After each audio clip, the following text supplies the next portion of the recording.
আৰু সময়ৰ পিছতে কিছু ক্ষণৰ পিছত প্ৰায় 100 মিটাৰ গাড়ীখন উটি অহাৰ পাছত দিখৌ পকনীয়াই সৃষ্টি কৰা এটা গভীৰ ডুবিত গাড়ীখন ক্ৰমে ডুব যায় আৰু সেই মুহূৰ্তৰ পৰা গাড়ীখনৰ আৰু পৰিয়ালটোৰ এই মুহূৰ্তলৈকে প্ৰায় 62 ঘণ্টা সময় উকলি গৈছে। এই মুহূৰ্তলৈকে কোনো মুহূৰ্ত লাভ কৰিবলৈ সক্ষম নাই। সেইদিনা ৰাতিয়ে ইয়াত অভিযান আৰম্ভ হৈছিল।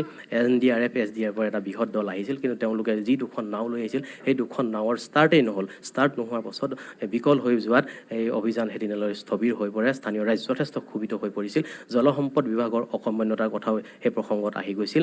আৰু এই মুহূৰ্তত আমি দেখাইছোঁ আৰু এখন নৌবাহিনীৰ নাৱেৰে কেইবাজনো নৌবাহিনীৰ জোৱানে অভিযান অব্যাহত ৰাখিছে। পুনৰ আমি সেই বাঁহজোপাৰ ওচৰলৈকে নাওখন অহাৰ প্ৰত্যক্ষ কৰিছোঁ। সকলো সম্ভাৱনা এই মুহূৰ্তত আচলতে সকলোৱে আশা কৰিছে যে এই বাঁহজোপাৰ তলতেই যি অৱস্থিতি ধৰা পৰিছে, যে কিবা এটা বস্তু ইয়াতে তেওঁলোকে আছে বুলি অনুমান কৰিছে, এই অনুমান সঁচা হওক, সকলোৱে সেয়া কামনা কৰিছে।